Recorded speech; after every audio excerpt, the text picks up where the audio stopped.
সংবাদে আপনাদের সবাইকে স্বাগত জানাচ্ছি। আমি ফিরোজ তুহা। শুরুতেই বিআরবি কেবলস সংবাদ শিরোনাম।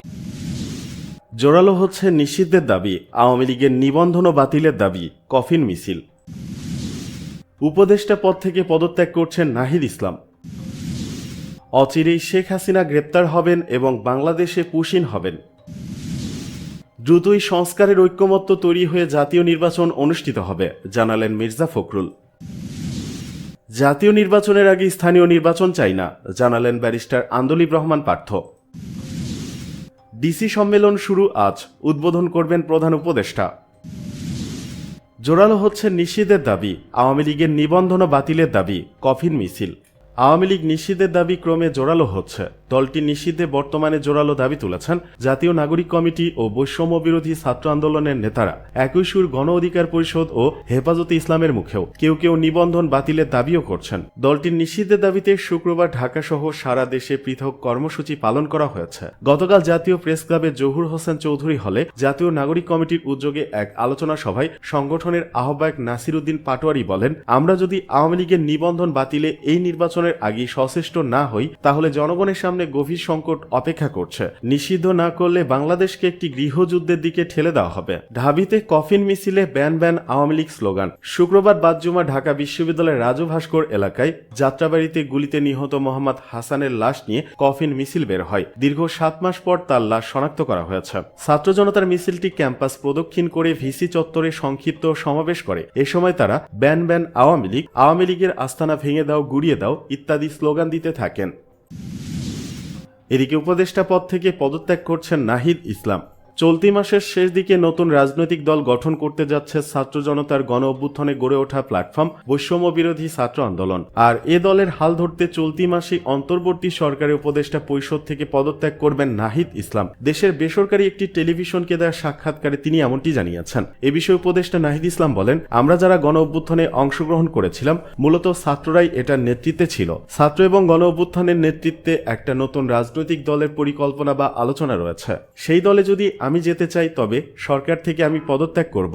তিনি বলেন, বর্তমানে যেহেতু সরকারে একটা স্থিতিশীলতা এসেছে, যদিও প্রত্যাশা অনুযায়ী কাজ হয়নি কিন্তু সেটা চলমান আছে। আমাদের এখন রাজনৈতিক দলের কাজটা বেশি জরুরি। সেখানে আমি ব্যক্তিগতভাবে চিন্তা ভাবনা করছি, যদি সরকারে থাকার চেয়ে জনগণের সঙ্গে মাঠে কাজ করাটা বেশি জরুরি মনে হয় তাহলে আমি সরকার ছেড়ে দেব এবং হয়তো সেই দলের প্রক্রিয়ায় যুক্ত হব।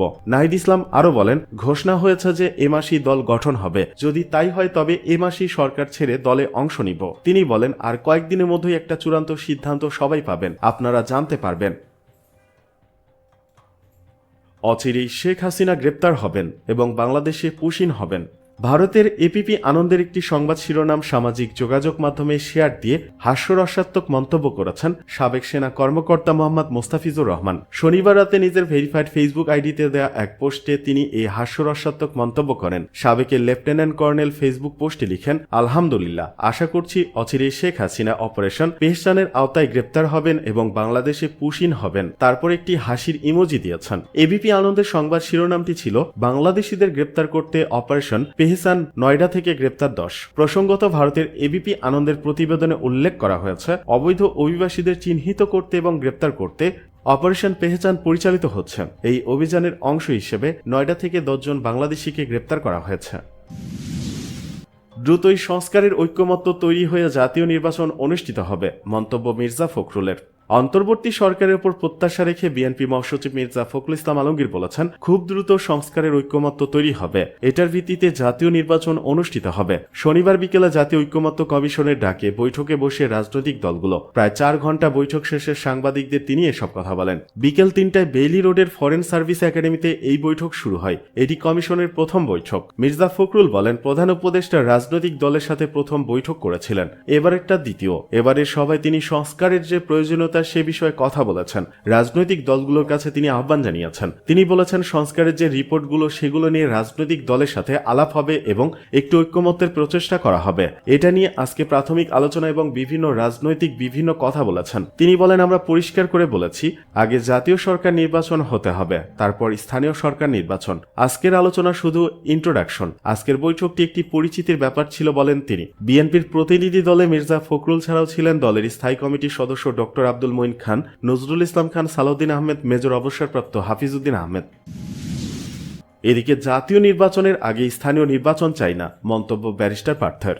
জাতীয় নির্বাচনের আগে স্থানীয় নির্বাচন চাই না বলে মন্তব্য করেছেন Bangladesh Jatiya party BJP chairman barrister Andaleeb Rahman Partho. তিনি বলেন, স্থানীয় নির্বাচন দিলে 4,500 ইউনিয়ন পরিষদে মারামারির একটা সম্ভাবনা আছে। ইউনিয়ন পরিষদ নির্বাচন অনেক বেশি রক্তক্ষয়ী সংঘর্ষ হয়, গ্রাউন্ড রিয়েলিটি আলাদা। আওয়ামী লীগকে গ্রাউন্ড রিয়েলিটিতে অনেকে মানে না, মেনে নেবে না। এই সন্ত্রাস কোনোভাবে যাতে না হয়, পরিবেশ যেন স্থিতিশীল থাকে, কোনো সংস্কার যাতে জাতীয় নির্বাচন বিলম্বিত না করে, সে বিষয়ে আমাদের পক্ষ থেকে বলেছি। শনিবার বিকেলে জাতীয় ঐক্যমত্য কমিশনের বৈঠক শেষে পার্থ এসব কথা বলেন। বৈঠকে প্রধান উপদেষ্টা গত 6 মাসের বর্ণনা দিয়েছেন জানিয়ে তিনি বলেন, সারা বাংলাদেশ সহ আমরা নেতাকর্মীরা এ সরকারের পাশে দাঁড়িয়েছি। আন্তর্জাতিক সমাজ দাঁড়িয়েছে, জাতিসংঘ দাঁড়িয়েছে। ফ্যাসিস্ট গভর্নমেন্ট এই সরকারকে নিয়ে যে পায়তারা ছিল, বিভিন্ন মিথ্যা ফুলঝুরি ছিল আমাদের অবস্থানকে নিয়ে, জাতিসংঘের রিপোর্ট আসার পর অনেকটাই ধূলিসাৎ হয়ে গেছে। আমাদের এই ঐক্য ধরে রাখতে হবে। ছাত্র জনতার আন্দোলনে যারা শহীদ হয়েছে তাদের আত্মত্যাগকে আমাদের কর্মকাণ্ডে কোনোভাবেই যেন অপমানিত না করে। পার্থ বলেন, আগামী 6 মাস কিভাবে সবাই একসাথে কাজ করব, যে কমিশনগুলোর কাজ হয়েছে তারা কিভাবে আমাদের সাথে যোগাযোগ করবে, আমাদের কি কি প্রস্তাব আছে সেগুলো আর কিভাবে বিস্তর আলোচনা করব, এই ব্যাপারে প্রধান উপদেষ্টা কথা বলেছেন। বর্তমান সরকারের 6 মাসের কর্মকাণ্ডে আপনারা সন্তুষ্ট কিনা এমন প্রশ্নের জবাবে তিনি বলেন, আমরা সন্তুষ্ট। আমরা সরকারের পাশে আছি। সরকারের কি ভুল হচ্ছে আবার কি হচ্ছে না সে বিষয়ে আনুষ্ঠানিকভাবে আমাদের সাথে কথা হচ্ছে। আমি মনে করি এটা জনগণের সরকার। এদিকে ডিসি সম্মেলন শুরু আজ, উদ্বোধন করবেন প্রধান উপদেষ্টা।